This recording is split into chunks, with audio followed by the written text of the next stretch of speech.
नमस्कार, आप देख रहे हैं एबी न्यूज़ और मैं हूं आपके साथ आरजू मिश्रा।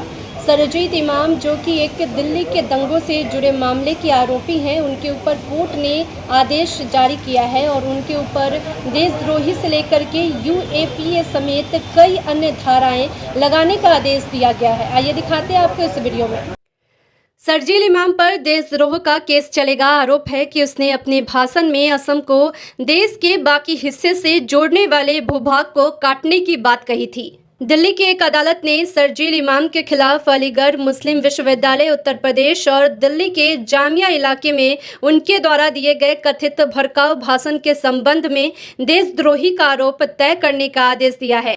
जानकारी के मुताबिक एडिशनल सेशन जज अमिताभ रावत ने यह फैसला दिया है। उनके आदेश के मुताबिक सरजील इमाम पर आईपीसी के सेक्शन 124A, 153A, 153B और 505 और यूएपीए के सेक्शन के 13 के तहत केस दर्ज होगा। कोर्ट ने कहा कि साल 2019 के दिसंबर में दिए गए भाषणों के लिए सरजील इमाम को ट्रायल का सामना करना होगा।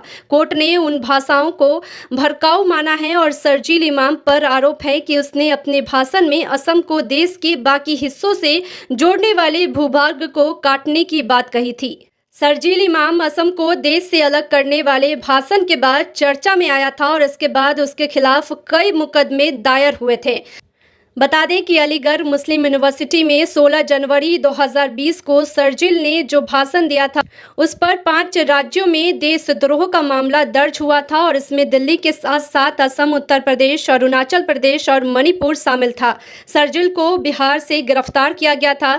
दिल्ली पुलिस ने सरजील के खिलाफ जो चार्जशीट दायर की थी उसके मुताबिक उसने अपने भाषणों से केंद्र सरकार के प्रति घृणा, अवमानना और अप्रसन्नता पैदा की थी, जिससे लोग भड़के और फिर दिसंबर 2019 में जामिया में हिंसा हुई थी और सरजील इमाम ने आईआईटी बॉम्बे से बीटेक और एमटेक किया है, जबकि 2013 में सरजील ने जेएनयू में आधुनिक इतिहास में पीजी की डिग्री पूरी की है और बिहार का जहानाबाद जिला सरजील इमाम का मूल निवास है।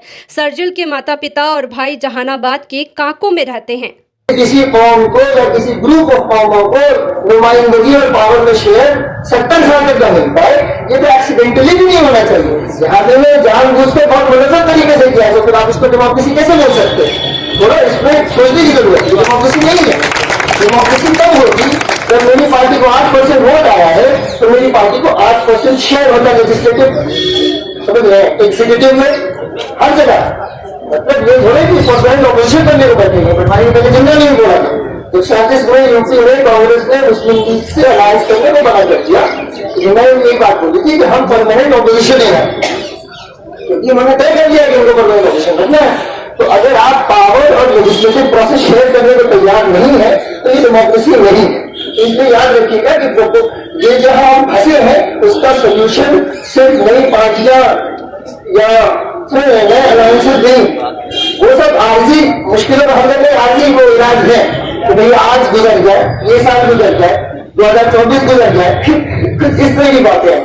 कोई परमानेंट सोल्यूशन इससे नहीं निकलने वाले जब तक कि हम सिस्टम पे हमला करें। सिस्टम मतलब चुनाव का तरीका, सिस्टम मतलब कॉन्स्टिट्यूशन में वो बातें जो कि मुसलमानों के खिलाफ है, साफ हिंदू के खिलाफ है, लिखी हुई। हाउ प्रोटेक्शन एक चीज है, उसमें हिंदुइज्म की डेफिनेशन दूसरी चीज है, दलित मुस्लिम वाला जो हिंदुइज्म की डेफिनेशन से फॉलो करता है वो तीसरी चीज है, और वोटिंग का तरीका चौथी चीज है। 4 चीजें तो समझ कम है जिससे आपको जगह दे सही तरह से ये होगा। अब आइए थोड़ा सा सीएबी एनआरसी पे जो मेरी समझ है वो मैं बोल लूँ। तो हम लोग पिछले 5 अच्छा तो पहले तो ये कि ये सारी चीजें जो मैंने लाइन से बोली वो इसलिए बोली क्योंकि मुझे बहुत बुरा लगता है जब कोई 2 नेशन थ्योरी को रेफर कर रहा हो ये बोलने के लिए कि हमने ये चुना, हमने उसको रिजेक्ट किया तो हमें यहाँ रहने दो। ये बहुत बेहुदा बात है, ठीक है, बहुत बेहुदा बात, क्योंकि मेरा हक है मैं किसी को बोलते जब चुनाव हो रहा है 46 में मेरा हक है। चुनाव हो रहा है फेडरलिज्म का, चुनाव हो रहा है मुसलमानों के हुकूक क्या होंगे, चुनाव होगा कितना डिसेंट्रलाइज होगा हिंदुस्तान, वोटिंग की कमीटें क्या होंगे, उसमें मेरा हक है मैं किसी को बोलते। अब नतीजा जो मैं जवाब नहीं हूँ, मैं वहीं का शहरी हूँ। ये बोल पाकिस्तान बनाने को सपोर्ट करता हूँ तभी मैं वहीं का शहरी हूँ, ठीक है, कोई मुझे नहीं बोल सकता। ऐसे ही तमाम खबरों से जुड़े रहने के लिए आप हमारे चैनल को लाइक करें, शेयर करें, सब्सक्राइब करें। धन्यवाद।